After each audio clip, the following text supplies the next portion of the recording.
All right. So my name's Beth Guide with Vertical Web. And like Sandra said, we've been working together for quite a long time. I've been giving these seminars throughout Houston for a long time.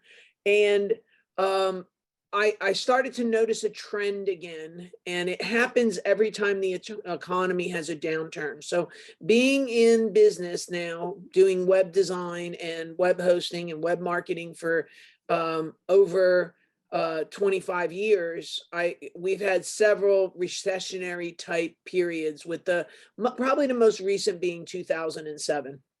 And what we see happen is a lot of people either need extra money, they need a job, or some manifestation of that. And all of a sudden, they have graduated magna cum laude web design school from their computer off of lynda.com. All right. So they don't really know what they're doing. They've just taken a class and they happen to know more. And as the economy goes, what ends up happening is they get absorbed back into the regular economy, and they don't have a real company. And as a result, we end up with this sea of people that are web design dissidents that have nobody to help them. They don't know where to start. A lot of times they have a broken car because it wasn't done right. And I'm starting to see that happen again.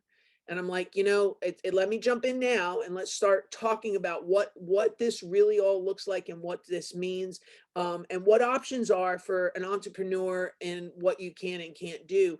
It's also going to touch on Sandra and my favorite subject in the whole world, which is WordPress versus Wix, Weebly, Web, Squarespace, and Shopify. So we need to come up with an acronym for that, because we say that all the time. Okay. So I just want to let you know. So that's kind of where I'm not necessarily going to be doing this from a demonstration standpoint.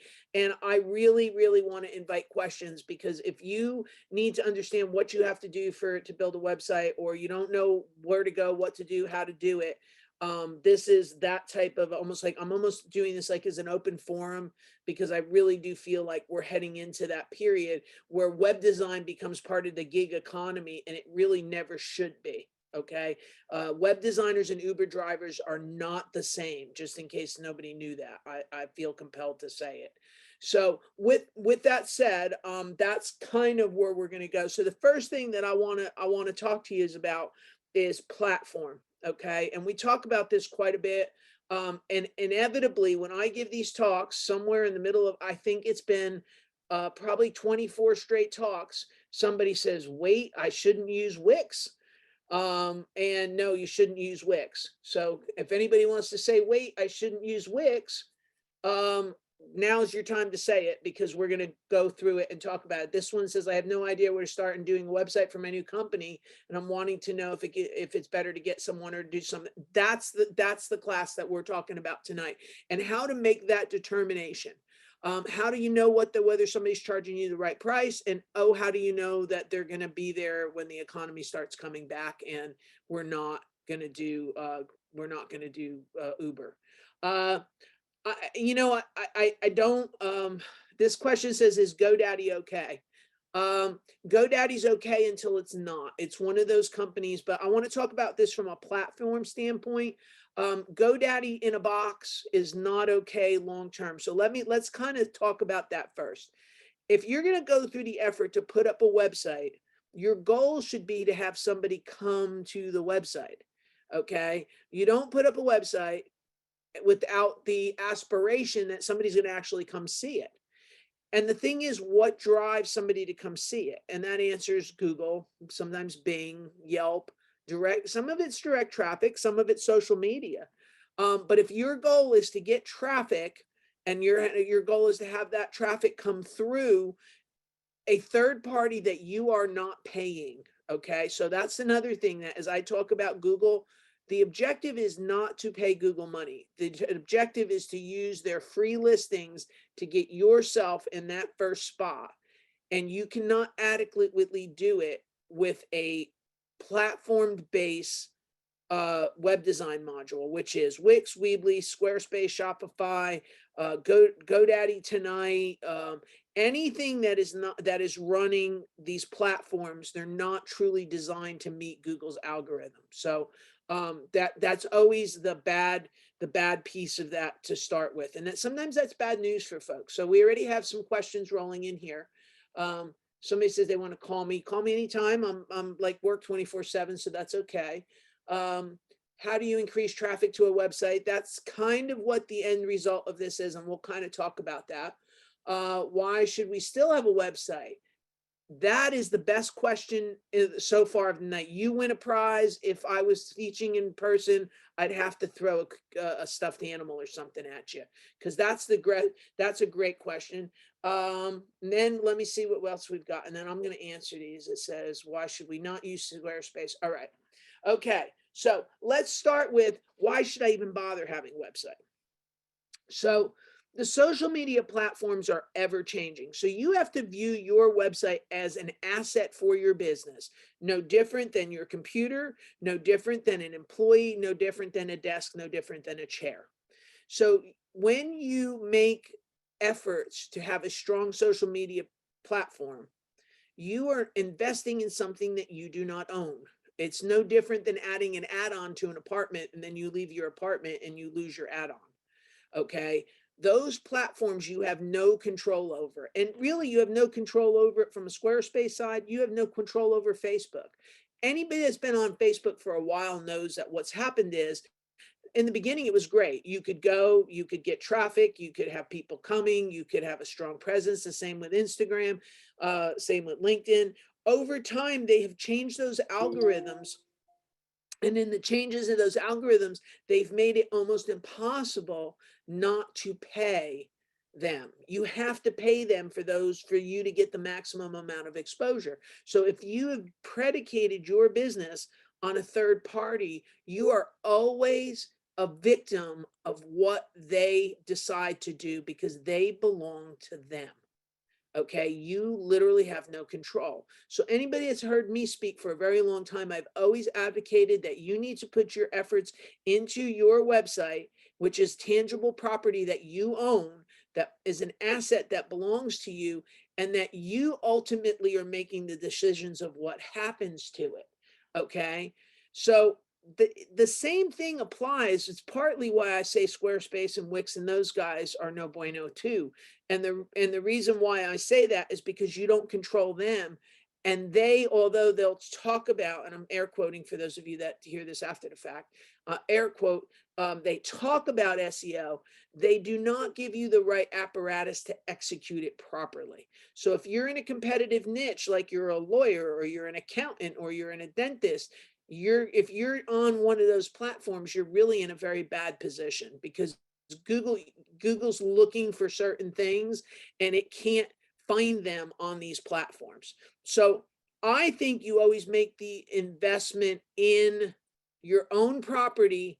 And I have advocated using WordPress. I'm going to continue advocating using WordPress. In fact, I just told Sandra, I think next month's class should be using WordPress, and how should we do that? How is the right way to use WordPress? And I guarantee you could, if you came next week, next month, I could show you how to do it, and you could walk away with the video and a WordPress install and be able to build a website in WordPress. Okay, so just understand kind of where I'm coming from on it.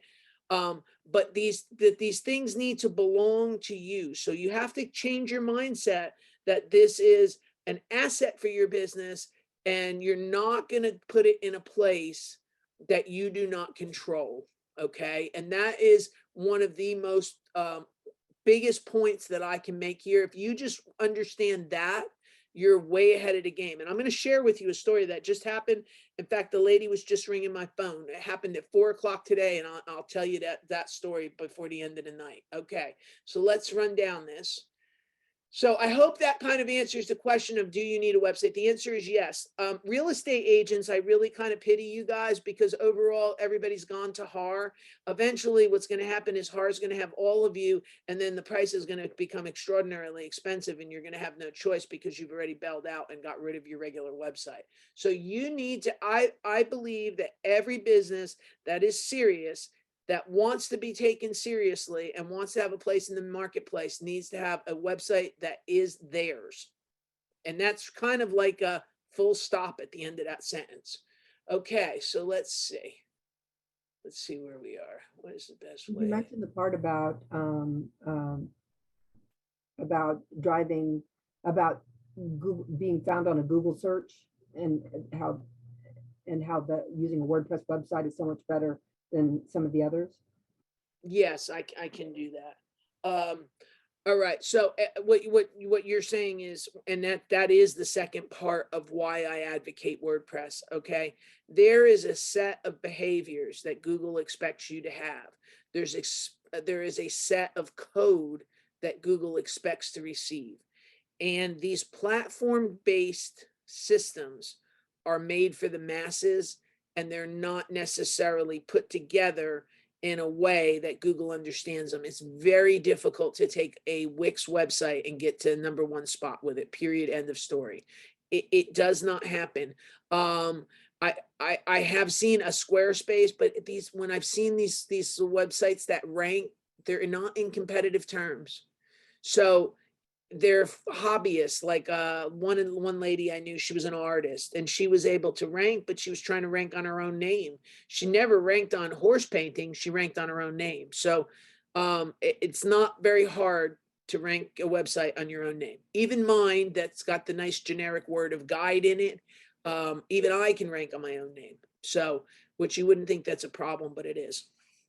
But So I just want, the more important thing is to rank, is to be able to rank in with the kind of services that you provide and the kind of things that you want people to come to your website when they're looking for something that you do and something that you're good at specifically. You want them to come to you for that, not for your name, right? Because if they know, that's right. And that's the thing. Now, she was an artist, so ranking on her name made sense. She was actually a known artist, so that one was okay.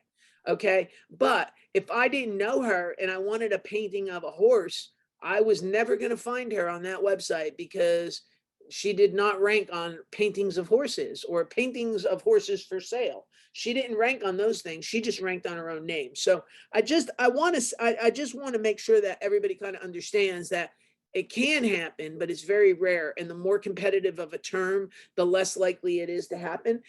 In fact, the SEO community is pretty competitive, and they had like blood sport over Shopify that they divvied up in groups, and some of the best SEO companies in the country went and had a contest of who could get something ranked on Shopify. One company did, the other one didn't. So the moral of the story is even the best of the best are not being able to do this. So how are you guys going to be able to do that unless you're in the best of the best category? So I want your business to have the best chance to succeed. Okay. And we're in an economic environment that you have to give it every opportunity to grow and to be able to be found. But I need you just to understand that for you to rank on Google, you need to be in a platform that can be set up right. And we talk all the time about how to set a website up, the elements that are needed, what is needed to have happen. And you just cannot do what needs to be done in the way it needs to be done within these platforms. And then, oh, by the way, when the platform decides it's going to change something, you may just be out of luck. I have one gentleman, he's been coming to his class forever. And what started him coming is he had been at his hosting company for 15 years. Was using their design platform. And one day, 3 days before the end of that was going away, he got a letter that said, hey, we're just changing the whole platform and you don't have a website. So you got 3 days to get it moved elsewhere. So you never put yourself, and I think maybe this is even a broader concept from a business owner. All right. You never put yourself in a position where you don't have options, or that you are beholden to somebody else, and your website is a material piece of your business that you're trusting to somebody else. And I'm not a trusting soul, so I will start with that. But the only one that's going to take care of my business as well as it needs to be is me.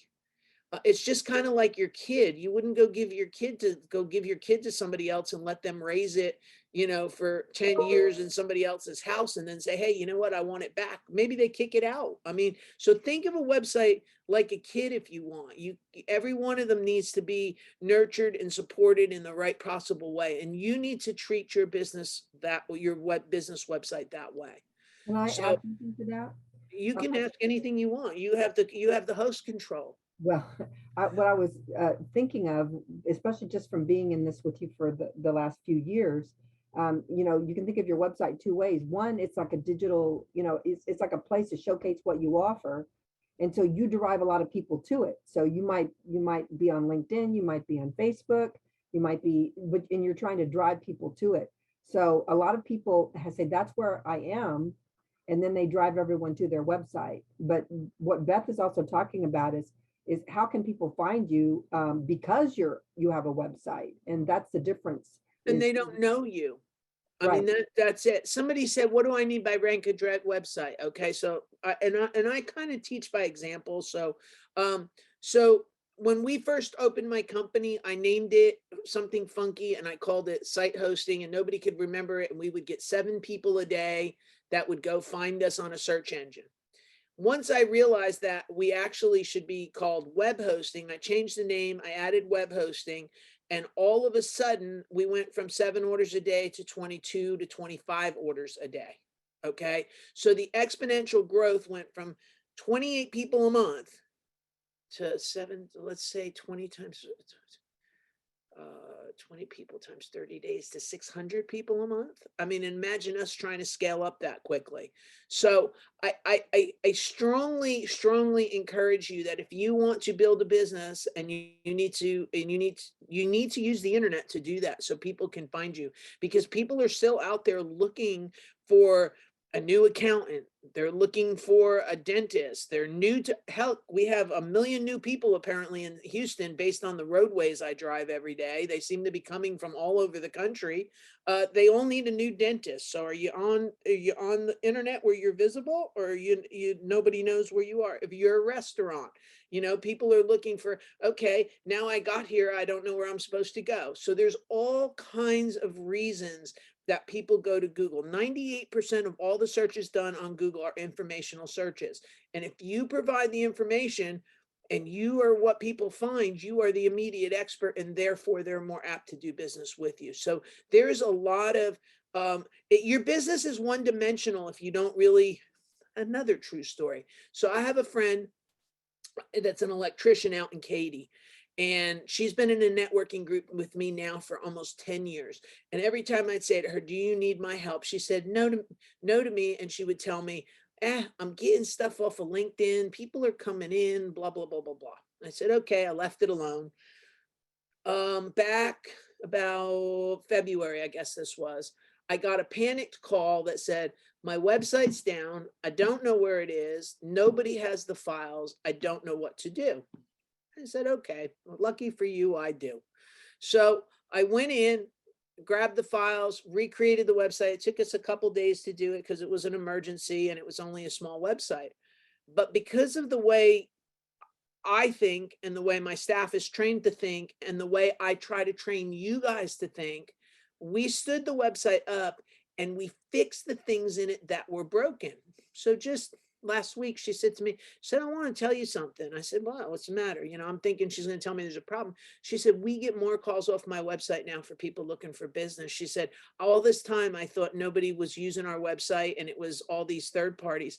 It simply was people weren't finding us. So now her phone's ringing off the wall because people are actually coming to our website because her website's put together right. So this is those things that I don't think as a business owner you can overlook, and why these are, why you can't just ignore this, and you can't go in halfway.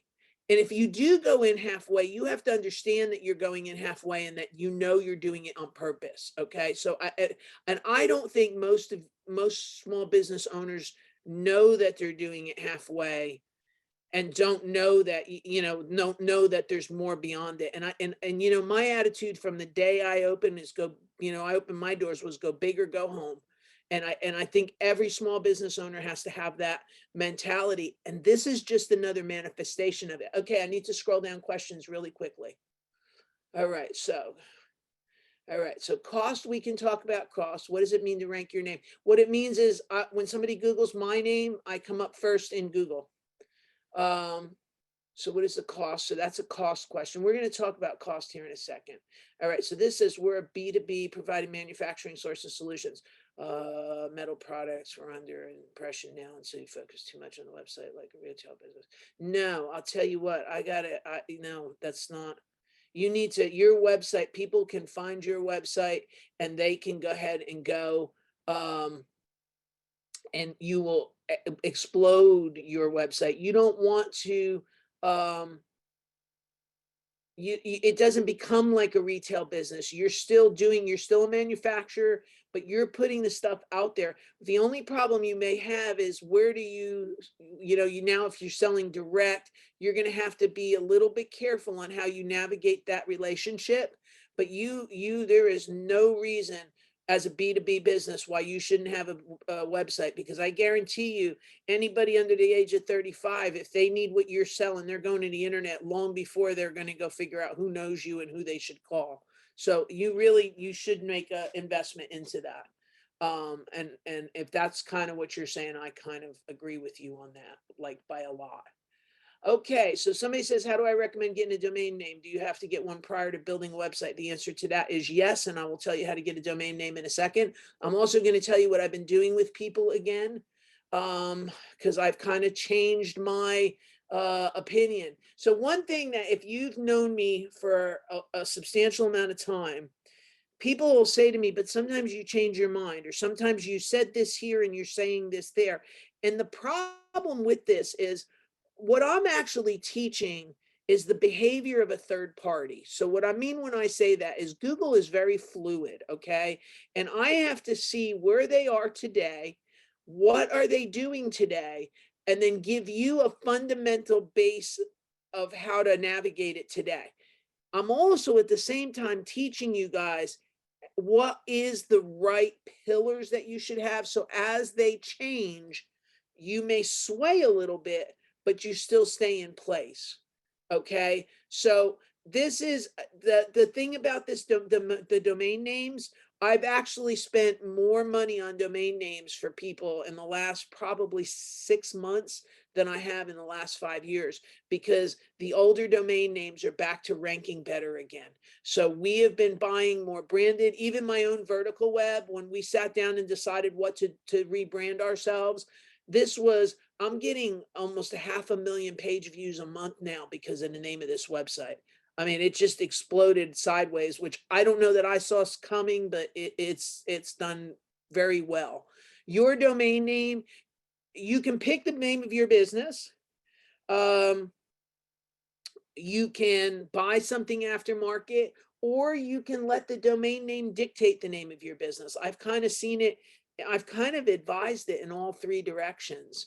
So as we're bringing them online, we've bought aftermarket domain names. The last 5 websites I'm standing up are coming up with aftermarket domain names. Can you call me and say, I want a domain name? Yes, it's $15. Can you go to GoDaddy and buy a domain? Yep, it's $15 or whatever they're charging. Okay, you can go buy a domain name.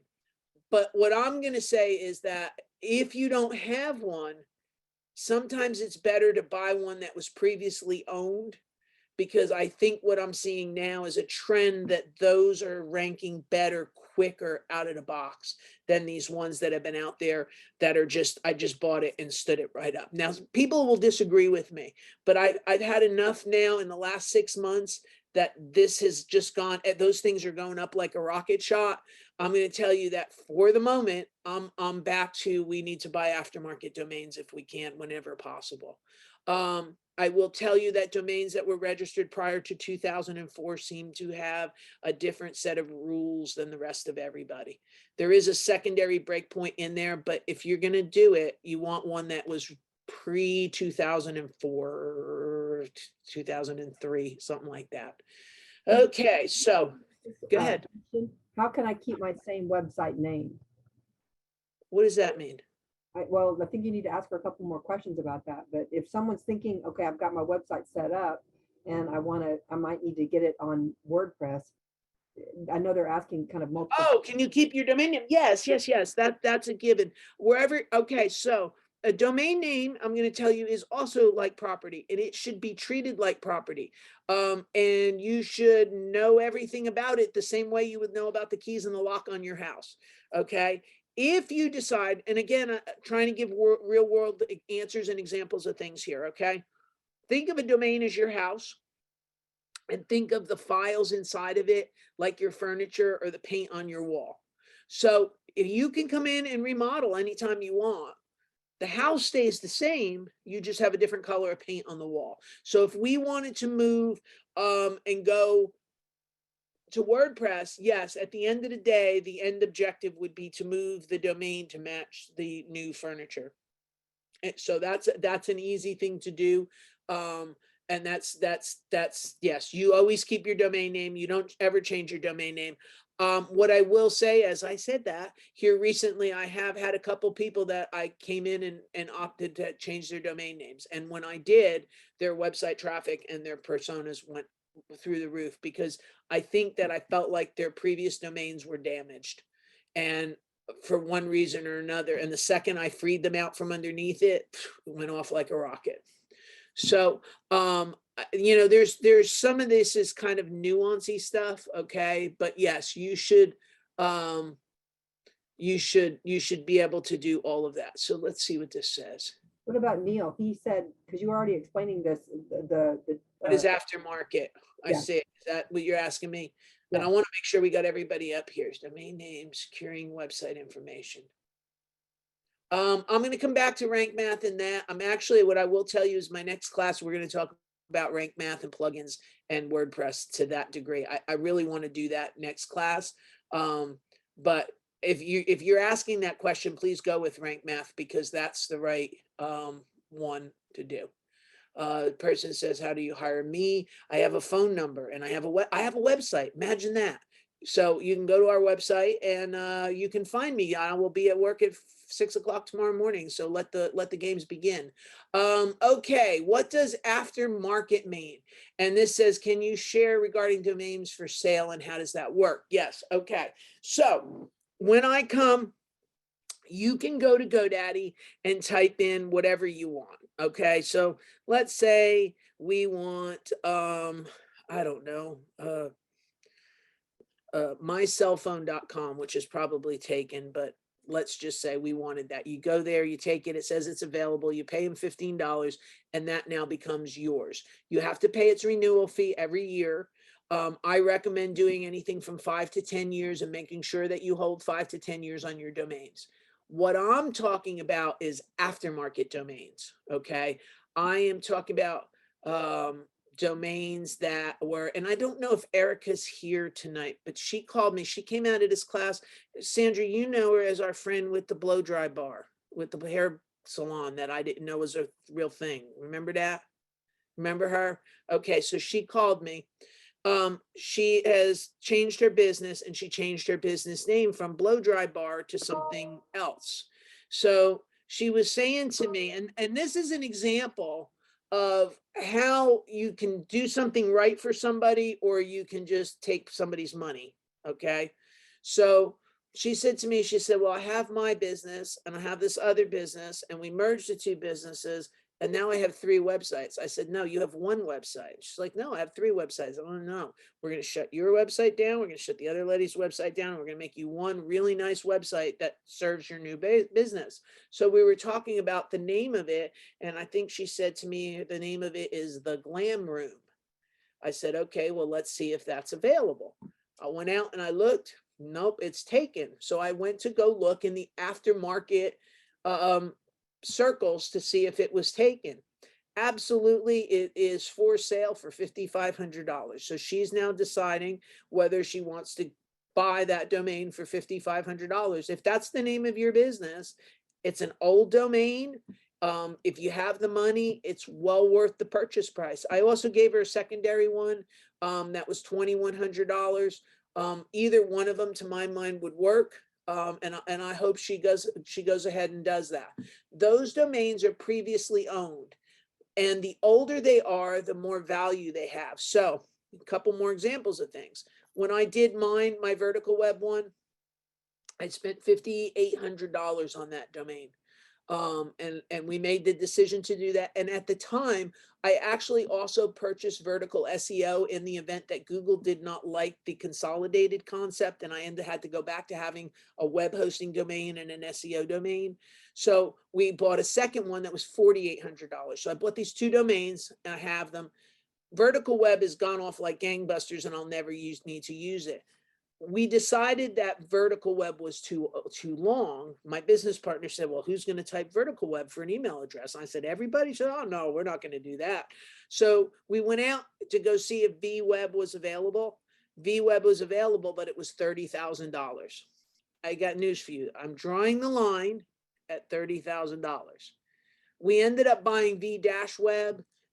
It was $2,100, something like that. I can type an extra character with a hyphen and be perfectly fine and keep my 30 grand. Was not worth it. Now, had I seen that initially before the vertical web, I may have considered to do that because it's old, it's 4 letters. There's a mystique about a 4-letter domain. So those are these decisions that you have to make. There's also, I would also say, don't go buying an aftermarket domain without somebody that can advise you, because you have to make sure that the domain has not been banned by Google. Google has been known to ban domains for lifetimes. I had it happen with a golf domain. The guy wanted to make software for golf swings, and we came up with a great name, and it was taken. We bought it aftermarket, and Google had banned the thing. I also had it happen with a dentist in Houston that we bought, HoustonDentist.org, and it also was banned. It had a lifetime ban on it with Google, so we had to jump out of it. It took us about 6 months to figure it out. How does that happen? Had the person who owned it done something Did terrible? something bad with it, yeah.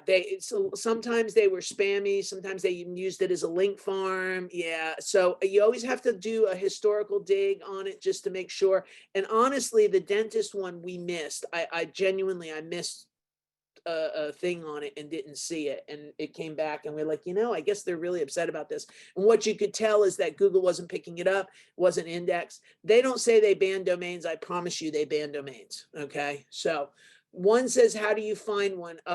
GoDaddy has an auction. I'd be careful with the GoDaddy auctions because some of them are scammers. I buy all my aftermarket through a company called Sedo. It's SEDO.com. I bought this domain from them. And I went as far as to buy even the SEO 411 domain that I had prior to this. I bought that from them, and I think that was $5,000 at the time. SEDO, like Sedo with only one O. So SE, that's it. Perfect. That's exactly what it is. So we went and found the old domains. I would say that it's a good move to have a used domain at these points. If you don't have an established brand, or if you're just getting started, or if like Erica had that she's merging her businesses, okay, if we can come up with the right, I have a paving guy, he wants a paving domain, so we're trying to buy that from him. I had John, you sent me a doctor, and that I actually got HoustonAcupuncture.com for him, so I'm about to set that up for him. So I'm trying to think out of the box on how's the best way to come up with these domain names for people, because they're just like, what would you name your kid? Okay. And you remember I told you my very first company, I made a mistake. I called it ACTWD, and nobody could ever remember what ACTWD. For the longest time, I was fired from company naming, but I look like a superstar with vertical web, so I'm now allowed to name things again. All right. So, but it was so bad that, because I was like, we're going to name it this, and nobody knew what the heck it was. So you just have to kind of go with it. So this says, when you ask about a domain, does someone take it out of play and up the price? Yes, I had that happen, John. I had an insurance company that did that. Their domain was going for exact quote. And I made an initial pass at it to go find out what it was going to be. And they gave me a price of like $20,000. And when we came back like a couple months later, they had jacked it and they wanted 75 grand for it. So, yes, you have to really be careful when you start into it. The other thing is there's two, one says make an offer and one says buy now. You want to try to pick one that says buy now, because what I find with the buy and offer, they are not always up and up. It says, who are these people? You mean the people selling the domains? Okay. All right. So there is domain speculation services, or like my company, I have people cancel their domains and leave all the time. And I've kept a lot of them through the years. The better names I've kept. And then if I needed them, I've had them in my arsenal to go sell. I've got like, I have one that's like long-term care is affordable, or affordable long-term care or something. It's sitting out on CDU at a $2,100 price tag. So there are things that there are people that have been around. Some of them are speculation services. Some are people that go snap up domains after the fact. Some are, some are just people like me that their customer went out of business and we keep a portfolio of them. I mean, and that's what I have done is if the domain has value, I don't ever let it go back out, because somebody else is going to assess it, pick it up, and go try to sell it. And So we've sold a couple through the years at a higher price. Go ahead. what about Leah's question? That's a nice add-on question to the topic that we're Where discussing. is it? Oh, So I'm understanding that if you can market domains, you never pay for it again, just the upfront? no. So you still have to pay its annual renewal. Okay. So once I got my vertical web and I paid for the rights to have vertical web, I went in and registered and renewed it for 10 years and put a trademark on it. So if you're going to make that kind of a, a $1,000, $2,000, $3,000, $5,000, the most we ever sold one for was 25,000. It was oilwell.com. If you can just imagine, the guy died and I had another guy come in and ask me, and I helped the estate broker the deal, and we've sold it for 25 grand. So, business.com sold for $7 million, just to kind of put that in everybody's craw a minute. So, there is a way to take these domains. There is a way to look through them. I like dealing with the aftermarket domains because I think there is a definite value for that. So it says, how do we trademark a domain? You call a trademark attorney. I have one if you need one. He handles all of mine. He's a very nice young guy, and he's the first attorney that I have ever met that has any idea of what language I speak. I finally found an attorney that understands internet law. And it took me 20 years to find one. The last lawyer I had, he retired, and he used to say to me, okay, what do you want this to say? And I would tell him what I wanted to say, and he just would put it in legalese. That's probably not a good idea for me to be able to do that. So I finally found a lawyer that does that. So I have somebody that can, yes, I can. It's his name is, should I just give it to you? Sandra, do you want me to just put it in there, or? Yeah, you can put it in there. All right, hold on a minute. His name is Justin Barks, and it's JUSTENBARKS. And then I'll just put it here, and it's JUSTEN at Beard, BARD, and BARKS.com. That's his email address. So you can all go hound him then and get trademarks. He's going to wonder what the hell happened. So, but he's literally the first lawyer I've ever met that has any understanding of what I'm talking about up here. Okay. So if you need a trademark, though, he just did mine for vertical web. He just handled a whole bunch of it. He even went as far as, He really spells Justin. you know what I did? I put it to the wrong person. Hold on a second. I have to change it to everybody. I only sent it to Is it Sandra. Justin with an E? It's Justin with an E. Yep, it's Justin with an E. It's not a typo. And I have to correct it in my head. I'm used to it now, but when I first saw it, I was like, okay. So, but yes, it's Justin with an E. And he is the first guy that I have ever met in the law field that has any idea what I'm talking about, which kind of says a lot because most people have no idea what I'm talking about. So that's kind of it. Deber So, Valencia, huh? Deber Valencia, Diber Valencia. Hi, my website doesn't appear on Google search and I already sent my sitemap, but still appears on 39 position. Oh, yeah. Okay. So that's an interesting thing. There's so many, that's a whole class. That's like an on-site SEO class. There is so many factors on how do you move that from 39 to 1. It's not just submitting your sitemap. But the first question I'd ask you is it built in WordPress? Because if it's not, it's going to stay at 39 or worse. So just know that might happen. And we're going to do one too that's going to talk about local search at some point too, because these all tie together. But I wanted to get to a point where we understood where we were going to start in getting some of this stuff decided. Okay, so this says, what if I personally do not have time to set up a new website? Who should I hire to help me transition from Wix to a more preferable provider? Do they own the website if they build it?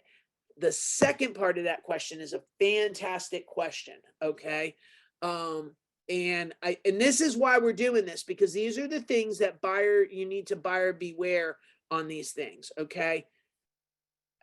Because we own a hosting company and because we know we own a web design company, I see this come at me from both sides. Okay. So what ends up happening is somebody inevitably is a hosting customer and they call me on the phone and they say to me, my web designer shut my website off and I need to see how I can go about getting you to turn it back on. Now, what's interesting is that my customer is the web hosting person. So I'm often having to be a debt mediator between the middle of the two of them to get them all to work it out. But not everybody's going to do that. So you need to make sure that when you hire a web designer, you have a few things from them. First of all, you need to make sure that that web designer has put everything in your name. Okay. And if they haven't, it better be somebody you really trust, or you really need to make sure it's in your name. And I say, don't do as I say, do as I say, don't do as I do. My customers, I've always had such a great relationship with them. If you want to go, I'm very happy. I'll turn it over, put it in your name. I'm not going to help your new company because your new company should know what they're doing. But I'm the exception to the rule. Okay. So as I say that, I know that like if any of my critters are in the room, they're going to know that, hey, you know what, your name's on them. But if you ask me, you have them, we'll put them in your name. They're all yours. Go ahead and take them. But if you don't have that kind of a relationship with somebody, I highly recommend that you have a username and password into your website. You have a username and password into your Google My Business account. You have a username and password into your Google Analytics account. You have a username and password into your Google Search Console account. You have a username and password on your domain name. You have a username and password into your, now quit saying that and just tell me the different things you were saying. Okay, your website control panel. Okay, hold on. Website Control panel. Domain name. And that domain name has to stay in your name at all costs. You never, and when I say never, allow your domain to have anybody else's information on it. And if you give somebody your username and password, you better go right behind them and make sure that they left your name on it. I just had a longtime customer. wait, is that the full list? No, there's more. There's Google My Business, Google Analytics, wait. And Google Search Console. Google My Business. And what? Google Search Console. And what else? Their tools. What? Analytics. Google Analytics. So if they retain someone to do this for them, that's a question they ask. If you're setting this stuff up for me, I want I want my username and password. It's not a question, it's a demand. It's not a question. It's not optional. And I mean that. Like I said, again, I'm abnormal. And for me, I teach with HCC, I teach with Chambers of Commerce, I teach with Lone Star College. I have a higher bar. Okay. I don't want anybody coming back and saying, hey, this lady took my stuff. So not that I ever would, but I am the exception. Okay. You need to have all of these items, period, end of story. All right, because and you need to go behind your person and you need to make sure that you actually, it's the way you think it is when when they're done. And because I can't tell you how many times I have somebody come to me, it's in the webmaster's name, it's got a webmaster's email address on it. There's laws governing ownership on these things, and if you don't pass the bar, you're going to have a really big problem because you're going to play hell to get it back. So I'm telling you these things because these are things, this is like buyer beware night, right? So we have people running around that are Uber drivers that think they're web designers. They probably don't even know this. So you need to make sure you have your information. Okay. Cause that's a big deal. And Sandra said, ask. You need to tell them that you will give it to you. I changed, read what I wrote. You should require from anyone who handles this for you that you have a username and password into your website, website control panel, domain name, Google My Business, Google Search Console, and Google Analytics. Perfect. Yep. That's a really good start. And some of them are a little bit more important than the others. What can I do on the behalf of my previous question if I don't have the money to pay for boosting my position up? Okay, you keep coming to these classes and you roll your sleeves up and you get carpal tunnel and you learn how to do it. That's why I run these classes. There's now 56 of these videos sitting on YouTube that run out of these classes. You have 105 hours worth of free material that tells you how to do it.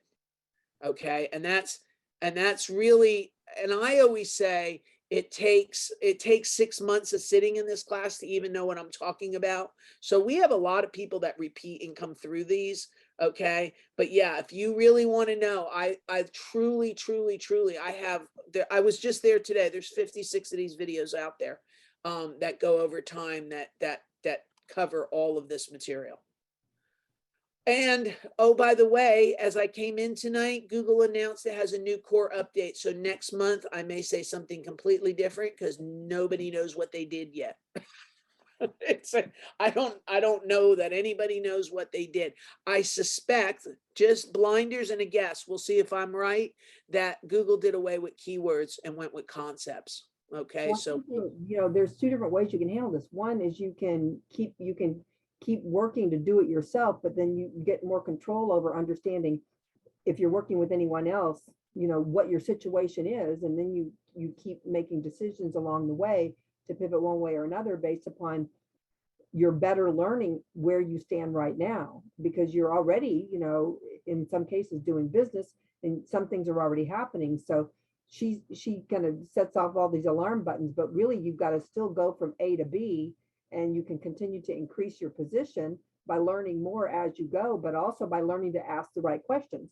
Sometimes when we do some of these financial workshops and people understand more how to manage their own financials and how to ask questions of their bookkeeper or their accountant, they get better at managing their business because they understand their own numbers and they're not using their accountant to teach them. So what you might have someone doing these things for you. Now you start understanding more what are the right questions to ask, and then you start better understanding whether you're going to change who you're working with or change each small thing that you're learning about, because now you know how to ask the questions. And someday you might learn enough so that you're really handling the whole thing yourself. But in the meantime, you learn how to ask the right questions and make decisions about whether you want to stay where you are or what you're going to do so that you can still run your business while you're making some changes, that are in the short term and in the long term. And I'm going to flip that around. Long term, you need to have a plan to hire the right company.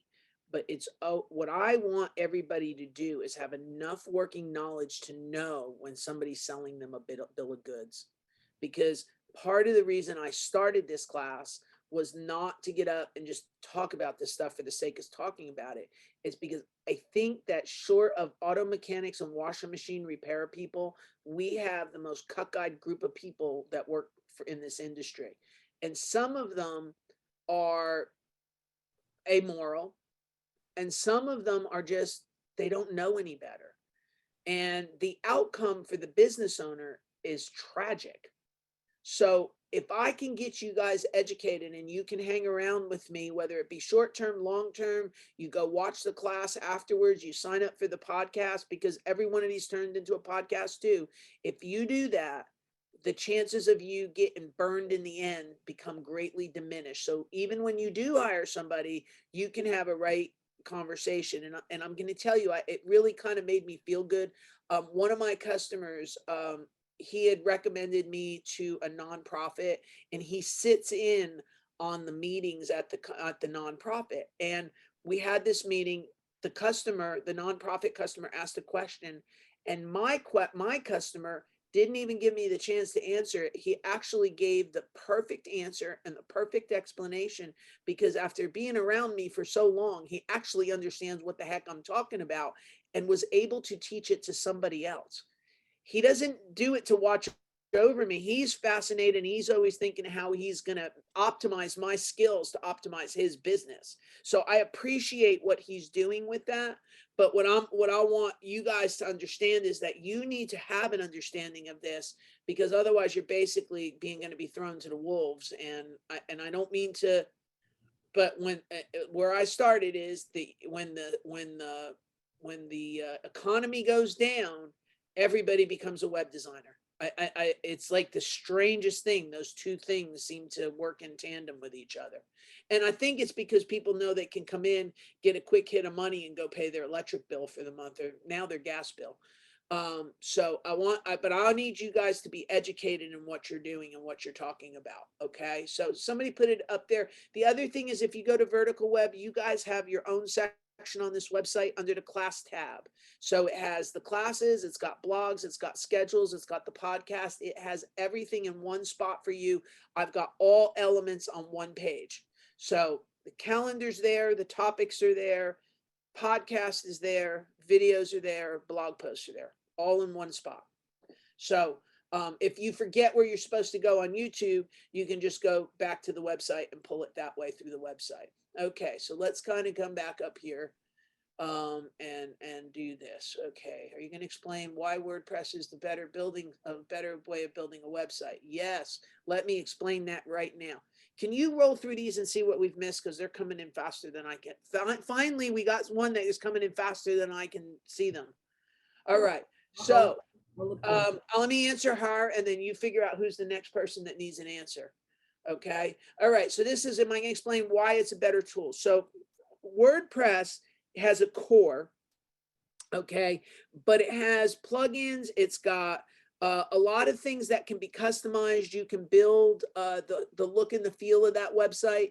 You can build how the navigation goes together properly. And the code, if you do not go crazy with putting all this stuff in it, the code is very lean and light. And when I take the ability to be able to move stuff around, build URL strings outright, the fact that the files, so did you know, and I'm going to say probably most of you don't know, the files at Wix do not live under your domain. They live under a Wix domain. So right there out of the box, there's some funky DNS records that make it work right. But the way I'm saying to do it, the files live in your own house. So again, think about your kid growing up in somebody else's house. That's kind of what they're living in somebody else's house with somebody else's last name. They're not even kin to you. All right. So when you use WordPress, you're self-contained. You're able to structure it the way Google wants. You're able to put the navigation in the way Google wants. There is the content silos are back. They're being called content clusters now, because, you know, everybody has to put a new name on things and make it sound different. But the content silos are back. I don't know that they ever actually went away, but there seems to be a higher grade to them. So all the things that you need to do, you can do with WordPress. The other thing is, and I think it's Wix that does this, the H1, H2, H3, H4 are corrupt or co-opted. They're not corrupted. They're co-opted and used as design elements. So you can't put that website together right because they're dictating the output. So you put the stuff in, they dictate how it gets pushed out. And WordPress doesn't do that. WordPress, you put it in the way you want. You also can dictate how it's outputted and how it comes across and everything else about it. The core vitals part of everything, the speed of everything, all of that factors in. All right, so who's next?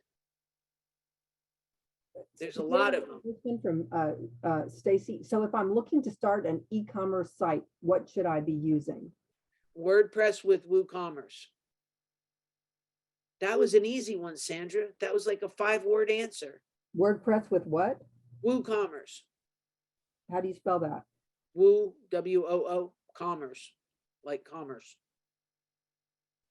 Okay. So let me type that in there. All right, let's see what else we got. How do we, yeah, yes, we can help with content. That's a fine thing. Okay, let's see. When the lady was done building my website, she gave me all the information, but I also created the stuff beforehand. However, she gave me the information at the end though.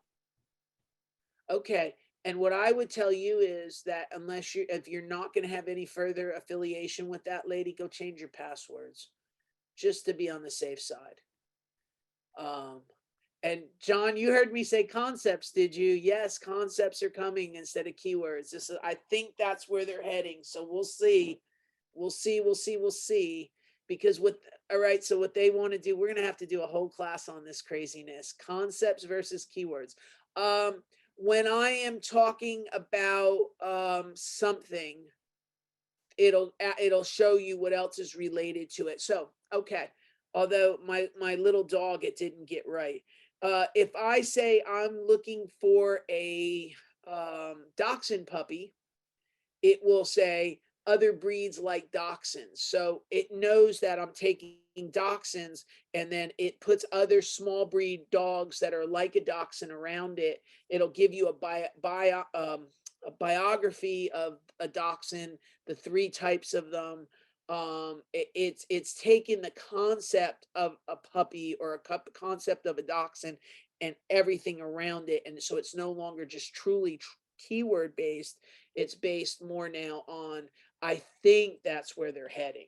Just FYI, I think that's where they're heading because I keep seeing some kind of evidence of that going on. Now, if you've been following this class, you'll notice that I have never been keyword heavy. It's because I kind of always felt like this was coming. And because I always felt like this was coming, I've always taught this so that you understand that you have to have other concepts. So if I talk about a camera, it would be appropriate to talk about a lens and aperture and focal length. Okay. If I am talking about a camera, it would not be appropriate to talk about tennis shoes. All right. So, it's that kind of thing. This says, what WordPress theme do I recommend? Astra. And it's actually Astra Pro. Very, very, very lightweight, very flexible. Okay. And you can buy the theme package. The people are hosting, our WordPress hosting packages come with them installed. But if you're doing it on your own outside and you're looking to go outside of it, you want Astra Pro, and you want their themes, and you'll get some pre-built themes that you can go ahead and start to adjust and move around on your own. You want me to type it out? Can you type out virtual? No, it says Beth recommends Astra and Astra Pro. Astra, yeah, not Astro, Astra. I wrote that. Okay. Entered it yet. What WordPress theme do you recommend? Beth recommends Astra and Astra Pro. Yep. Astra or Astra Pro. What's the difference between the two? More features. Pretty much is the basic nutshell of it. I like that other question there. I'm a new business. Let's see what we can find that. I don't like those questions. I can't really answer them good because there really is only one answer. It says, I need an email address on a company website. What do I do? Are you thinking about the answer to that? Who, me? No, I was reading other. Oh, you're reading more questions. Okay. All right. Let's see. Oh, I like this one here. H. Lee says, how to integrate social media connections to website. There's several different plugins. What I will say, you can do it that way. All right. So this is going to get a little wonky in my answer. Okay. I would prefer you, if you wanted to put a share button for Facebook or a share button for Twitter, that's okay, and link it out. It used to be that people would pull the post counts back. So I would say Facebook and it would say like there's 221 shares, or it would, at Twitter, this tweet has been shared 550 times, or I'm not doing that anymore. I still like the Me Too aspect of it, meaning that somebody might be willing to share it because they see, 500 other people shared it. So there was that aspect of it.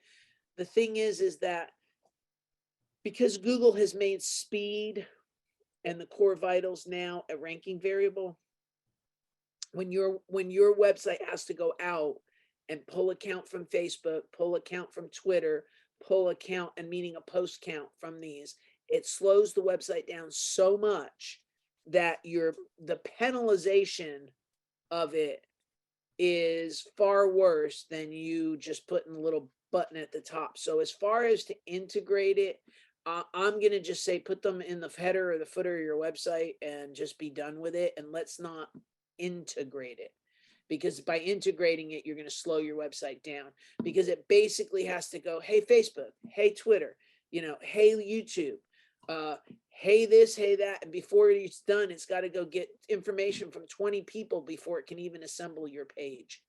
So my opinion is just put the little logos on your website and be done with it. So can you just go and Google Astra theme for WordPress? I don't know where you're looking, but it's by Brain Force, I think is who it's by.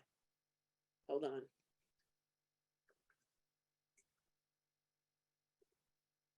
It's wpastra.com. I'm getting it for you right now.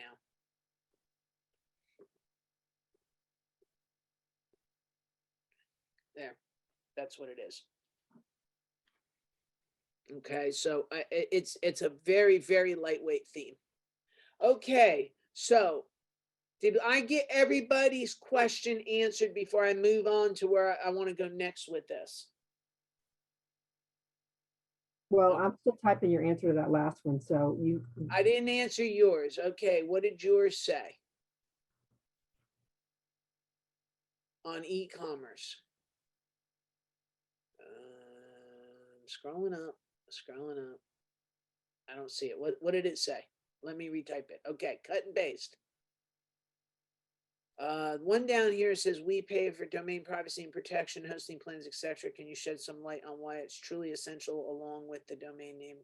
What is truly essential along with the okay.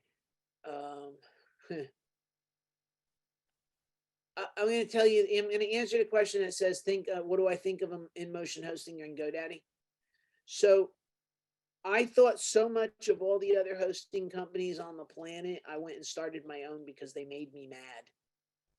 So that's my answer on that.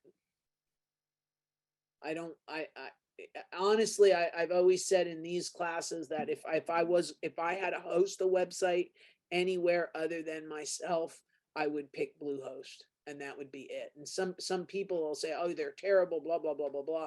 But at the end of the day, I think that they at least provide some manner of reasonable support. They're a little bit better than everybody else.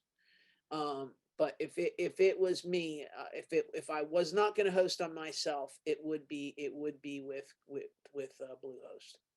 Lincoln has a good question. How do I boost SEO or ranking on e-commerce, considering I can't put information except the products I sell? Oh, that's very easy.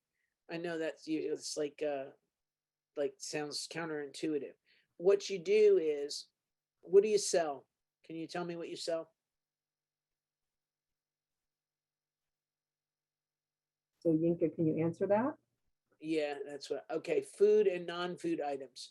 Okay, a little more specificity would be good, but if we're gonna say we sell food, okay, so let's say we sell African food, okay. All right. Okay. All right. Okay, so if you sell African specialty food, you may talk about what type of food is served at a celebration of a birthday. Or I don't know if there's specific, like I'm Italian, I would do what is the Feast of the Seven Fishes, and I would put that up. And then in my article on the seven fishes, I'd have what supporting products I sold that supported that. So if I sold pasta, if I sold tomato sauce, if I sold anything to go along with that, I would embed it into the article. Google will pick up the article page, you have your stuff embedded into it, and then you add it to your website. You can add it to the blog, make sure it's categorized, or you can add it to the yeah, I didn't say recipes. You could do recipes, but I didn't say recipes on purpose because Google has been penalizing recipe sites because they were exploited for AdWords, AdSense for a while. So I am not running down the road to go throw recipes up on a website right now because it could actually do more harm than good. So that's why I didn't pick that one to do. I would speak more in be informational about pick the item, pick the food, the history of um the guy that owns Mozambique, he's kind of got a story there with all this stuff. Like he's got these specialty oysters. For all I know, he bought them at HEB. But when you read about them on his website, they sound like they flew further to come to his table in the woodlands than anybody else out there. So you could do a featured article on what are these special South African oysters and why they're different than oysters I can get off the coast of Long Island Sound. So there's all that kind of stuff going on there. So yes, I'm suggesting articles that generate Why leads. you're, why That's you, what I'm suggesting.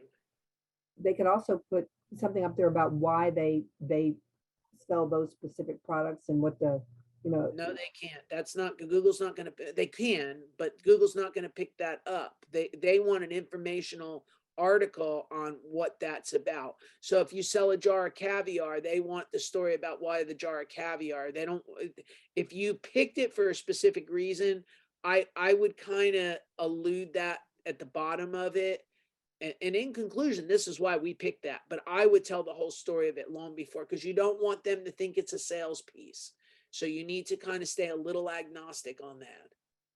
All right. It says, is a blog essential for an artist? Yes, especially if you're going to talk about stuff. Depends on what kind of artist you are, I suppose. But I mean, if you're sculpting something, yes, do a daily blog on what you're sculpting. If you're painting something, why did you decide you're painting X, Y, and Z today? In fact, I think art's interesting because art, it's the story of the art sometimes more than it is what the actual piece looks like. At least that's been my experience in the art world. It says, do you have one single website if you sell two completely unrelated products, jewelry and beach towels? Ugh. That is a really hard question.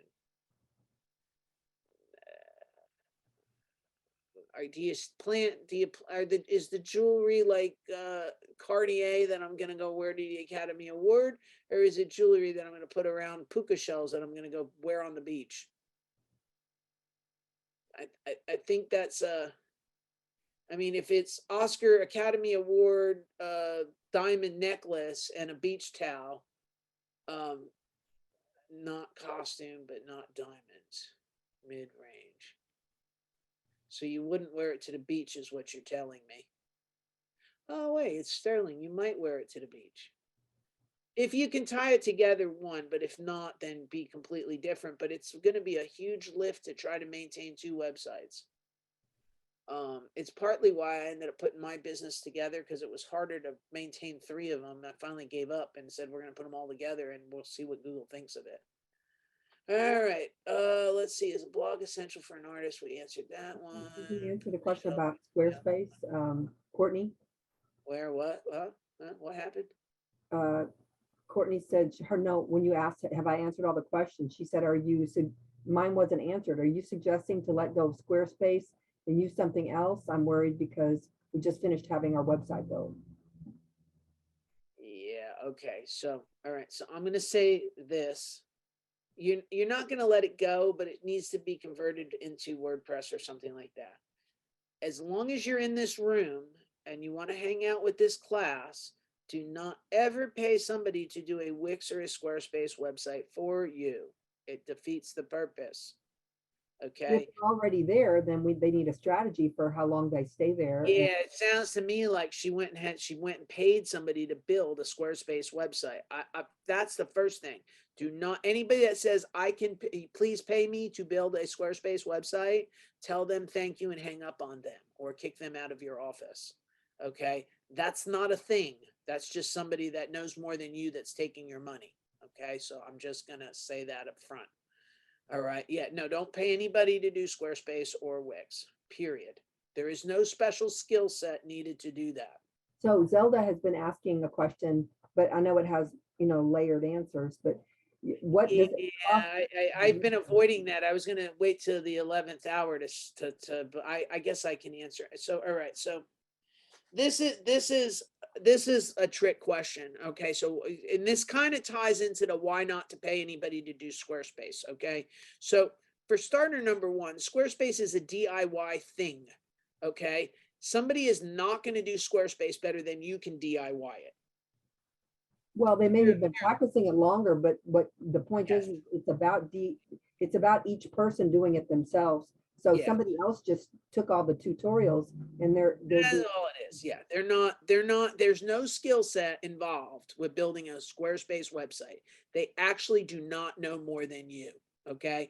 And the first time I heard that was in this class, when we were still in person, somebody stuck their little hand in the air and said, well, I just paid somebody $2,500 to build a $16 website. I was like, you did what?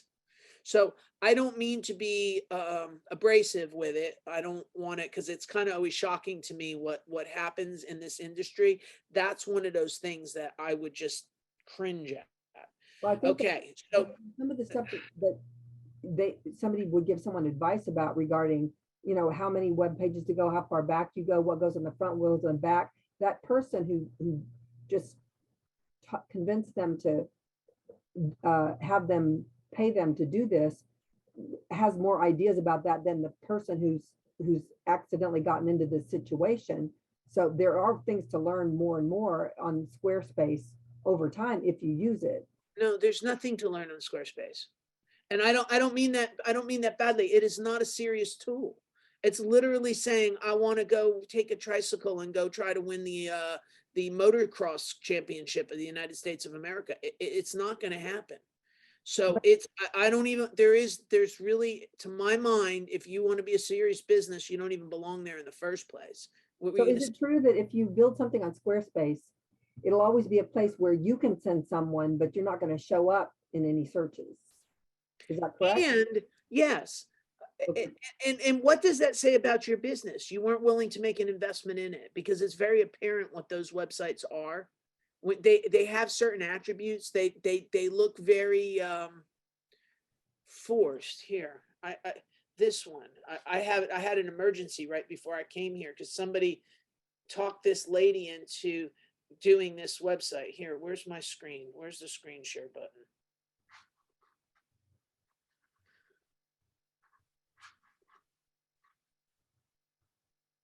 Yeah. All right. So here, is this a real thing I'm looking at? I mean, is this a real business?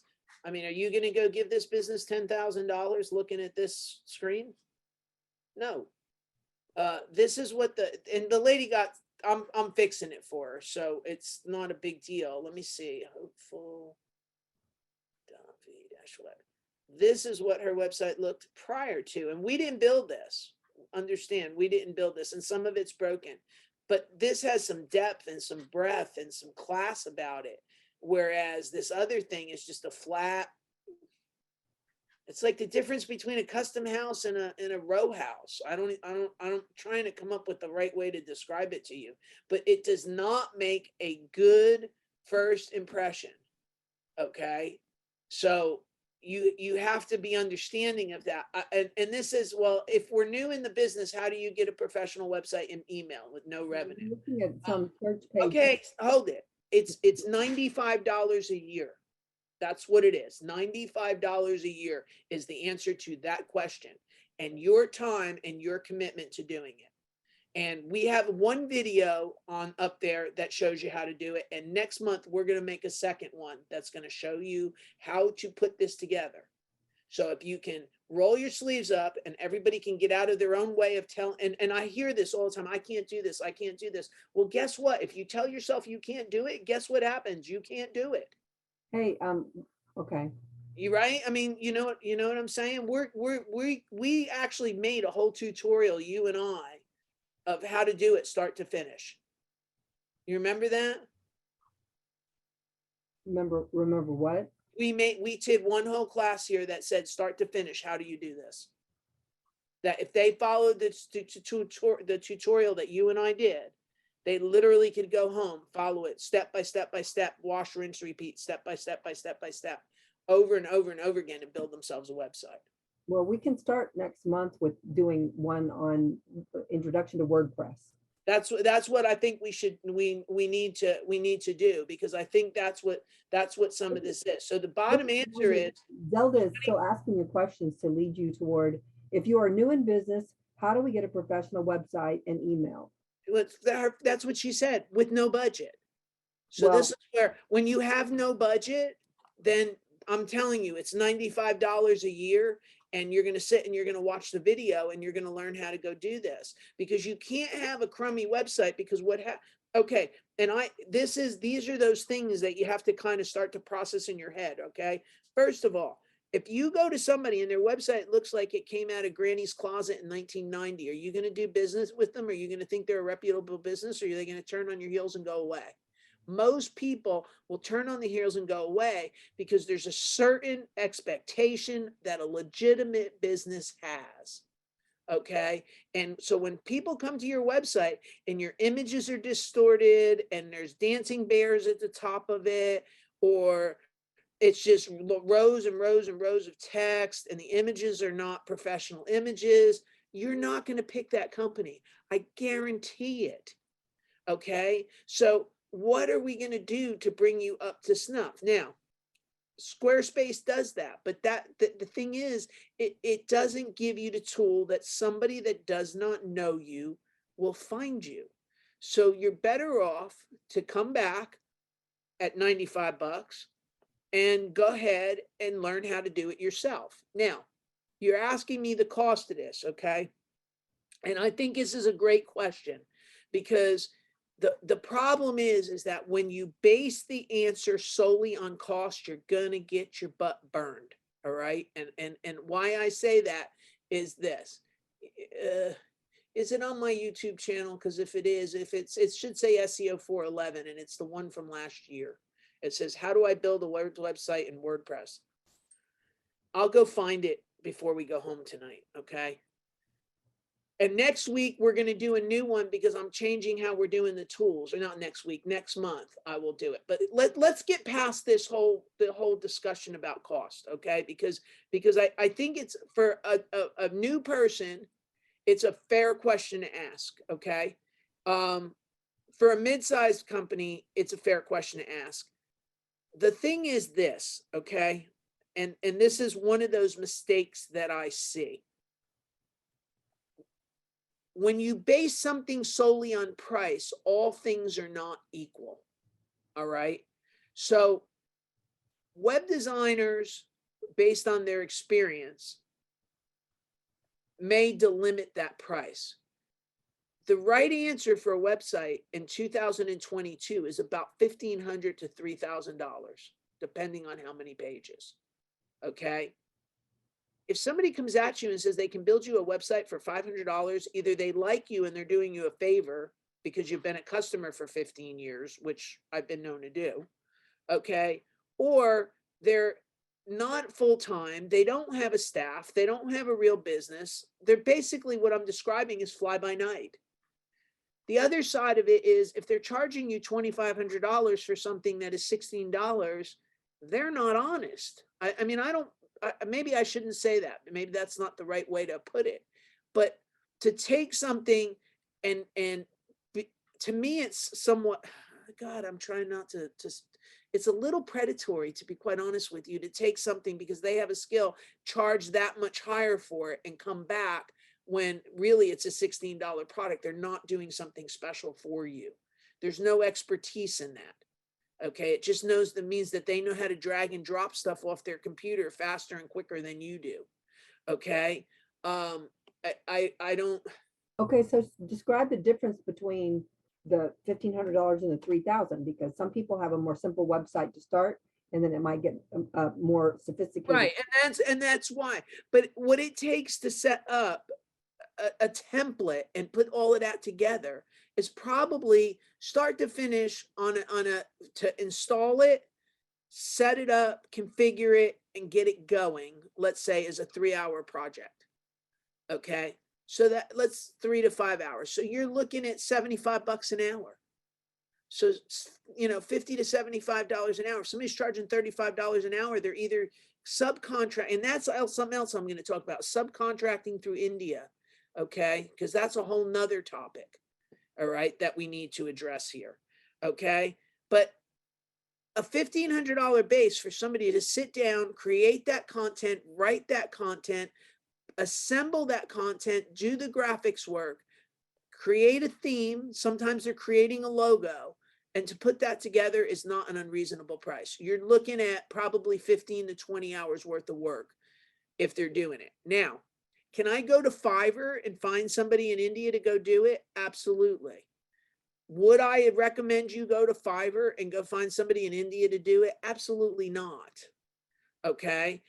The lady that was the electrician, she had a 5-page website, and truth be told, I charged her $500. Okay. It took us about 12 hours to do the whole project. When I looked back at what it cost us to do the whole thing, it was about a 12-hour job. Okay. That lady said it herself. I thought I wasn't getting stuff in. You put it together right. Now all of a sudden I'm getting leads. So the difference of that, of having somebody for years that didn't know what they were doing, look how much business that cost her. All right. So you have to start to weigh this out, and you have to start to look at, what are you willing to invest in your business? Now, I am not far enough away from the days when I had to do it all myself. Okay. So if somebody came to me and said they were going to charge me $1,500 to do a website, I would have said, to hell with you. I'm going to go sit in my chair over here, and I'm going to sit there until I know how to do it. You have to have that level of drive and determination to do that. Every aspect of my company, that's how I did it. You're going to tell me I don't know how to do it? Fine. You give me a few hours and I'm going to go know how to do it. If you have that, God bless you. God love you. There's videos on the internet. Go watch them and go learn how to do it. Okay. But you cannot be unreasonable. Your website cannot look like this. All right. And I'm going to share a screen again. All right. This, because it's my favorite website in the whole world to share. Okay. Let's see if it even works. Someday it's not going to work, and I'm going to be upset because I'm not going to have an example poster child of what not to do. You cannot have a website that looks like this in 2020 or 2022. All right. I hope everybody understands this. All right. And that's the problem. This was built by somebody that didn't know how to build a website. All right. Look at this header. Would you go give these people $20,000?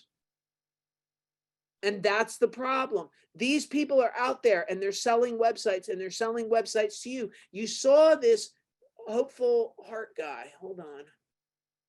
The story that came back to me was, well, the guy said he was going to make some changes to our website, and we gave him $500. And instead of making the change to the website, he went to Wix and charged them $500 to do this, and then moved their website to Wix against their knowledge of that even happening. Who does things like that? That's where I'm saying. So for 500 bucks, this lady, if you come back by Friday and look at this website, you'll see what this website looked like. One looks like I'd give it $10,000. One looks like 3 people working out of their garage in Bayonne. Okay. So which are you going to do? And that's what you as business owners have to determine. And then you have to decide, how much is that going to cost you and what is that going to look like? All right. Because you can't have a website that looks like this. Now, I was blessed enough to come out of a newspaper background, so putting a website together was not very hard for me because it was like flat piece of paper, put it on a computer screen, no big deal. Okay. Not everybody has that. No, not everybody has that module brain kind of a thing to look at. So I get that. Don't really not. But on the other side of the coin, if you can't figure it out on your own, go look at your competitors, see how they do it and mimic it. Once you learn how to use WordPress, at least mimic what they're doing. Okay. So you come up with something that doesn't look like this, because this is not a professional website. This is not a website that you want to do business with. Okay. And that was my exact, I actually used a little bit more colorful language, and she was like, thank you for calling that out. We thought it so too, but we didn't want to hurt anybody's feelings. What do you mean you didn't want to hurt? The guy scammed you for 500 bucks. What do you mean you didn't want to hurt anybody's feelings? That's the way I see it. Whether he meant to, he thought maybe the guy's the salt of the earth and he thought he was helping. Okay, so we're just going to go with that. He didn't know any better, but this is the job he produced. This is what $500 buys you. Okay, and you can't be a responsible business without doing that. But this is what starts to bring this up. And this is why I wanted to have this class, because I keep bumping my nose on these people that keep making these kind of decisions. Can you show a better website example of what? A good website versus a bad website? Because, I think you should show a good website. You can show a good basic website that might be destined for more depth, and then so that they get an idea of this is another nonprofit. Okay, we'll just kind of go. This is not an over the top job that was done on this one. Okay, but if you look at it, at least it looks like I might want to do business with them. That it's a little got some engagement to it, and it's got some real people to it, and it's got some air to it. Okay, now I did this on a Saturday afternoon to help out my friend Katie. Okay, so this is I didn't charge her. If I was going to charge her, I'd tell her it was 500 bucks. This is what my version of $500 would look like. It's a night and day difference. At least I think it is. Maybe you don't. So but how if many I pages to that whole website? Huh? How many pages are on that whole website? 7, 10. When I caught it, it had 3. I made it like 7. So I think there's like 7 whole pages here. 4, 5, 6 pages. I mean, I keep wanting her to add to it, and I need her to add to it. But you see, this has character. This was their logo. They gave me the logo. I said, hey, why don't you make the heart red instead of white? We did that. And then here you go. All right. So this is what you get. I mean, this is not, to me, this was a Saturday afternoon project. All right. But that's the difference between $500 here. Let's look at the Southern Voltage, that lady that I charged her $500 for. And then show us. And I don't do 500. I'm doing them. These are one-offs that we're helping friends. So just let's understand that up front. But Southern Voltage. Well, after you show us a couple of simple ones, show us a $3,000 one. Yeah, hold on. I can do that. I can't spell Southern Voltage Electric.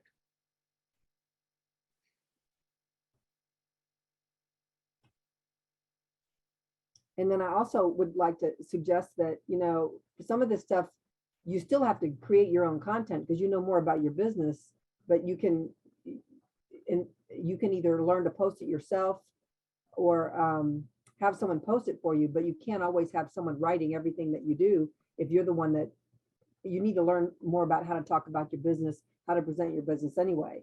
So, right. So here's another one-off help a friend $500.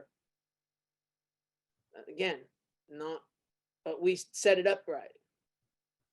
but I wouldn't be afraid to call this guy and make him think that he's going to burn my house down. I mean, that's the thing. Would you now? So the question is, would you call this guy to come and do business with him based on what you see here? They wanted to put them, I think there's a picture of them and the kids here.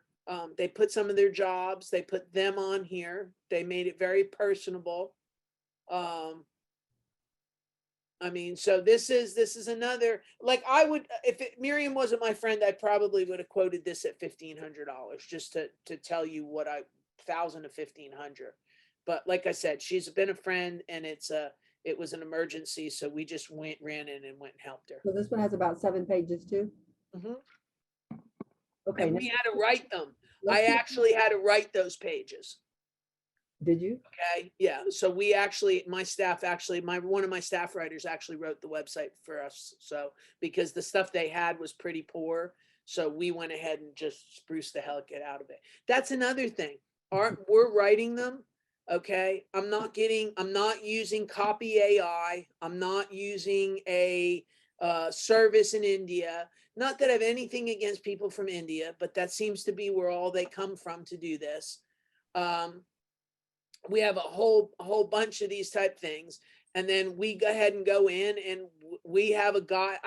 My one guy has been here with us for, I guess, 17 years, 16 years. He's been writing websites for me. We tell him what we want. We map them out and he sits down, he'll go talk to the customer and he kind of helps me write these pages out. All right. So that's what you should get. You shouldn't get, this one just came to me. This whole website's going to have to be, I'm going to have to fix this whole thing because they went to not Stone Temple. What am I doing? Stone Creek. They went to a web designer person. And the web designer person said, oh no, you shouldn't put content on your website. So they went and took all their pages down and went with these little crazy little, look at how long these pages are. They're freaking awesome, aren't they? And then their answer was, well, our website's not ranking. Well, it's not ranking because this is what we have. Because some web designer that knew so much talked them into this. And that's the stuff that, that's partly why I'm teaching these classes. They didn't know any better. In fact, we're going back and pulling their old website out of archive.org to get some of the content ideas and to fix them for them. So this is what does it cost you to go hire somebody that doesn't know what they're doing? I'm going to give you another example. And honestly, I've came across so many examples through the years. It's kind of why this becomes interesting to me. Okay. So I'm going to give you another one. So I have a customer that was up in Conroe. They decided that COVID was over and they needed to cut their expenses. And they decided that they were going to cut us, which is fine. That's okay. I'm fine with that. The lady that they replaced us with presented herself as a full-time employee or a full-time web development company. Okay. Actually, she's a part-time person working at a hospital up in Spring. So she doesn't have a full-time company. And how this all came about is you just go look them up on LinkedIn and see what they're doing. If their profile says they're the marketing director at some hospital up in Spring, you know darn well that they're not there for your website 24 hours a day, which is what they should be. It's not their primary focus. Her next post was, I've just quit my job and decided that I'm going to go do this for full time. Now, for somebody that is just starting out, that they could come up with a cheap price and maybe the two of you can learn together. I might say that's an okay situation. Everybody's got to start somewhere. But you don't take over a multi-million-dollar urgent care when you have no idea what the heck you're doing. The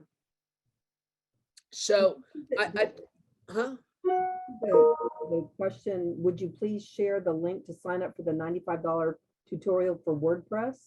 No, I said it's a hosting. It's our hosting plan, and I can get you a link to that. But the tutorial is free. Okay. I guess I'm gonna go find it now. Hold on a second.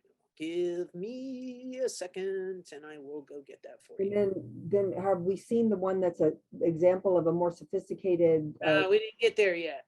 Hold Okay. on, we're gonna get there next. Wait up a second. All right. Well, heck, mine is pretty sophisticated. I think mine looks pretty spiffy. All right, so hold on a minute. Put it up, put it up, put it up, put it up, put it up, put it up, put it up, put it up, put it up, up, up, up, up, up. Get rid of that. Okay, so let's find it here.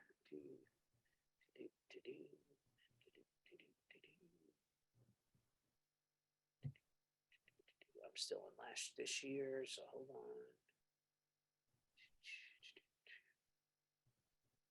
Yeah, I think this is the one.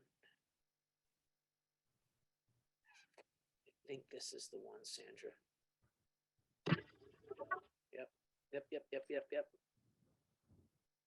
Yeah, this is it. This is the one.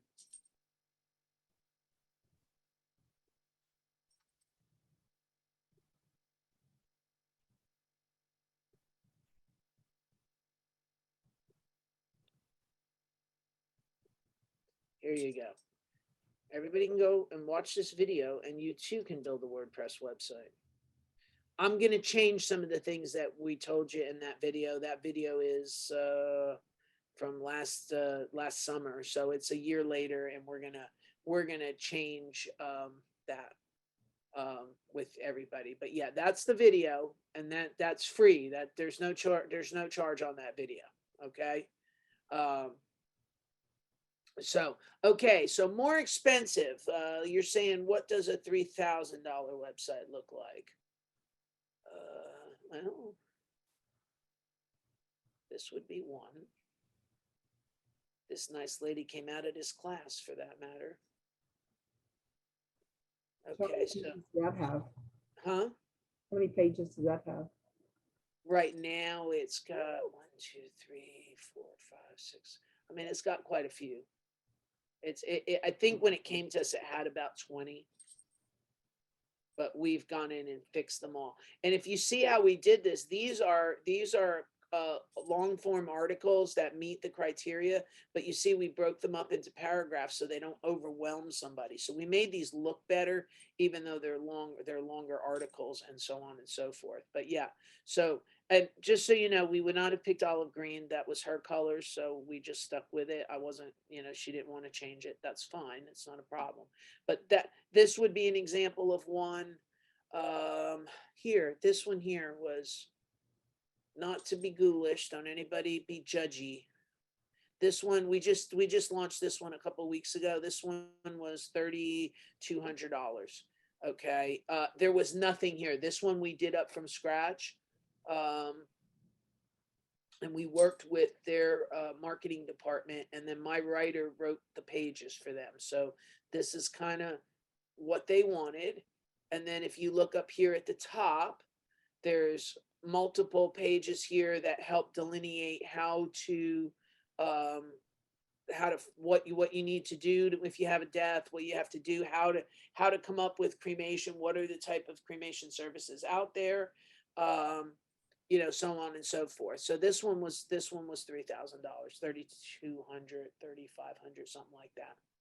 And there's a lot of long form content that got added to this website. If you can see like one versus the other, look how long this one's not as long as it should be. But this one goes out. They're all here. Here's another one. And if you see how we have it, these are long articles that meet Google's criteria. And So do you call that page one article or multiple short articles? it's one article. It's one article. It's what are the financial costs of birth, burial versus cremation. It's one article. But I think it's interesting the way you do that, because you're meeting the criteria for Google to consider it an expert's opinion, yet it looks short to the person that's reading it because they can take it a little time. That's the point of it, because you guys are used to doing things in small digestible bites. So what we're doing is we're laying these pages out so they're laid out for Google, but they're also laid out for the end user. That lays it out. Now, sometimes I put a table of contents up here. This page probably could use a little bit of in fact, frankly, I need to leave somebody a note because nobody hooked up the sections. I need to make myself a note to tell somebody to go hook this up in the morning. I just realized that's not done. like those will hyperlink jump down the page. So if you wanted, you could pick the piece of that page that you wanted to use and go down there. If you just wanted to go here, you could click that link and it would move you down the page. But this is a $3,000 site. The Meyerland one, that's another one. I mean, so there's multiple, and then some of these folks, Dr. Tamala too, they have us on a retainer and we put up several pages a month for them. So we actually go to the next level on that, and we're putting up additional pages for them each and every month. So there's multiple levels of service here that you can do, and we have all kinds, but these deals are customized to the people. So you don't want somebody that's a cookie cutter. You don't want somebody that's just gonna like take your money and run down the road. You do want somebody that knows how to write something and knows how to actually do it properly. This is another circumstance we ran into lately. Somebody came and one of my customers, they took them over again. There's some special circumstances on that one. One of which was a consideration was price. And unbeknownst to the customer, they went and moved everything to a development team in India, and the website went from doing about 350 to 400 people a month, and it's now hovering around 200. So the website's backsliding very much. So that probably is not going to stay that way. But these are those things. So you're giving a piece. Again, think of your website as your child. You have to place your website in the custody of somebody that actually is going to care for your website with the same attention to detail that you will. Somebody asked me where my office is. It's out on I-10. It's actually not very far from HCCA Leaf. It's not far from Spring Branch. It's on I-10, kind of near that skydive place. Yeah, I-10 in Blaylock is where it is. So it's not in a bad spot, really. You can kind of get to it from anywhere in the city pretty easily because it's right at the base of the Beltway. It's not very far from 610 West. I mean, it's actually kind of a cool little spot I got going on there. So, and plus we have gingerbread cookies. So not everybody has gingerbread cookies at their office. Bakery down the. We have a bakery next door and they come and drop off gingerbread for us from time to time. So anyway, all right. I think you need to make sure that to wrap up. Oh, we got to stop. Yeah. What I want you to take away from tonight is make sure you know who you're doing business with. Make sure that they're a reputable company. Make sure it's not some little kid that just graduated college that doesn't know what they're doing and they're driving Ubers and they're building websites and you want a reputable individual to do your website. And again, everybody has to start somewhere. I still have very pridefully, for the amount of time that I have now, I still have my original customer from 1998. And I think he's going to retire any minute on me. And when he does, I'm lucky I still have customer number 3 from 1998. Okay. Those people took a flyer on me. This was back in the days that I was putting flyers in the computer store here in Kingwood and supermarkets and cork boards. And so I am very appreciative of every one of those people that were willing to do that. But we had a customer, we had a company, we had employees, we were working, we were doing what we were supposed to be doing. We weren't, moonlighting here and moonlighting there you need to know who you're doing business with. This is, I will visit the Gessner office. No, I'm not on Gessner. I'm at I-10 in Blaylock, which is 2 exits before Gessner.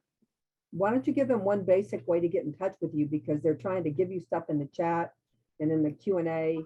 Here, so tell them. Well, they keep saying go to the website, but yeah, you're right. Let's do it this way. verticalweb.com. And I will give you my cell phone. Don't anybody call me tonight though, because I'm not answering you tonight. I'm going to bed because I got to be at work at 5 in the morning. All right, that you can call me on my cell, you can call me, you can email me, and you can get in touch with me. You can go through the website as well. The other thing is look at the businesses, look for a portfolio, look for the companies that they've done business with, call those companies. Okay, find out what those people's experience is with that company. Don't just because somebody put it there, take them for their word at it. Okay, I mean, what I'm really saying to you is do your due diligence, because this is a really shady industry, and if you don't find the right person, you're going to be hurting for a long time. If you want to do it yourself, I have hours of tools that will teach you how to do this, and I'm about to go do another 2 hours next time. Okay.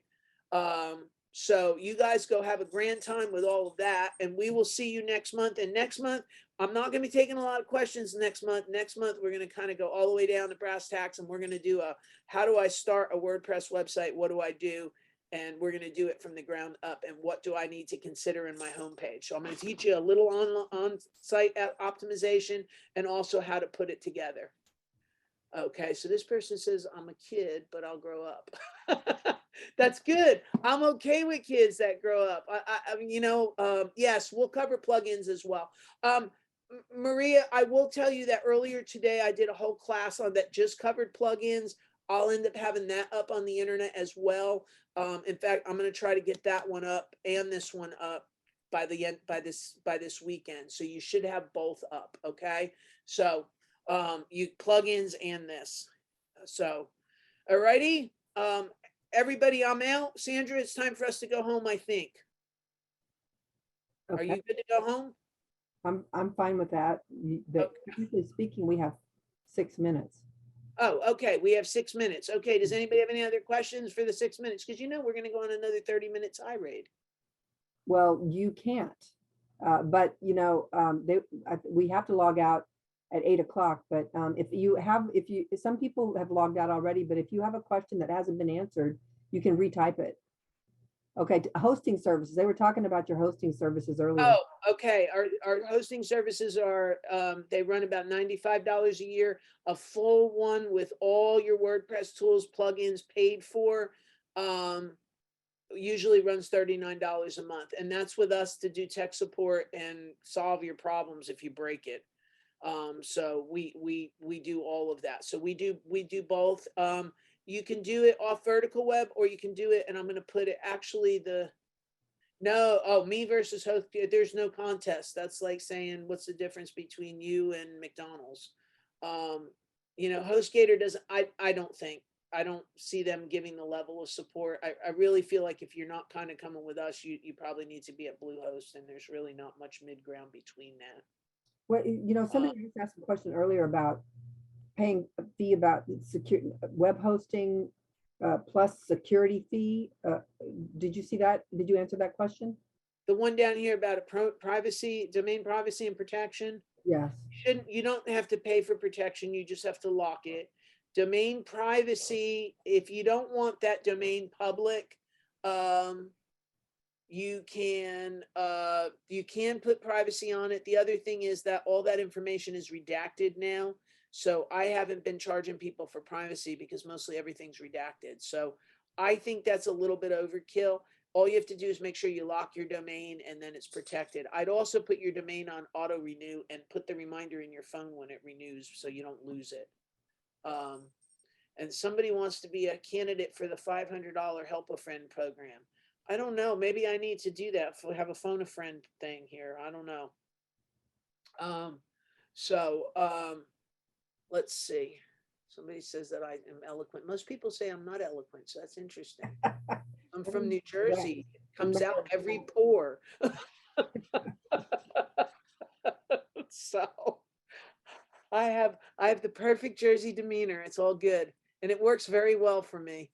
Anyway, when you have a shop with an affiliate program, yes, you can do a shop with an affiliate program. You would use WooCommerce. There's a affiliate program plugin. Its name is escaping me, but if you send me an email, I'll look it up for you. There's actually a whole affiliate program suite. It's about $500. And it's a plugin, and it lets you do all of that. You can do affiliate, and you can do what are those people called? Like downline people kind of things. So if you want to sell it, but yeah, just send it over to me. It's named, I'm drawing a blank on it right now, but I know where to go find it for you. So that's no biggie. So, all right, let's see. Good night. I saved the transcript. Okay, well, the good news is you also have the whole video. You can relive this last 2 hours of your life anytime you want on YouTube. Isn't that awesome? Or even better, if you want to go to the video and find things you were specifically interested in, you'll be able to do that too. Yes, exactly. And just so you know, I didn't even cover like a fraction of all my notes because I was also going to talk about how to pick a good SEO company, and we never got that far. But you guys have been fantastic. I really wanted to do this like an open forum and take questions like this. Maybe we can do part 2, how to pick an SEO company, because you guys have really, this is what I was hoping for, that because we get a lot of questions like that. And I kind of felt like it was long overdue to sit down and do something like this. So I think we did good tonight, Sandra, honestly, with Yeah. all the So questions. next time, everybody remember to bring your, well, we always bring San Pellegrino or your favorite drink. It's more of a chat thing, but next time you're going to have to roll your sleeves up and really pay attention, because it's going to be learn this and then it's progressive. Then you want to pay attention while you're in the early part of it, because you're going on to the next thing and you don't want to get confused and get behind, right? Right. Right. Exactly. And Yeah. I'm going to tell you, literally, it just came out this afternoon. So I really don't know yet. It's just my guess is that this core update is going to be about subjects and like items. From the Apple people, you guys don't see this much, but the Google people, you apparently your Google Pixel, you can take a picture and it identifies what it is. When I took a picture of my dog, it said my dog was either an Afghan or he was Okay, a wait, we're in the last minute, so we don't need dog references here. We need to wrap it, Yes, say goodbye, because you have to get up at 5 in the morning and. I do. I do. Yes, I know. But you told me I stayed at 8 o'clock, and now it's 8 o'clock. Well, it's on, like, let's wrap it up and say thank you everyone for being here. We have Thanks, Sandra. next All right. Okay. Bye bye. next month, and you'll all be on our list, so we'll let you know when the next stuff is coming up. Bye. Good deal. Good night. Good night, everyone.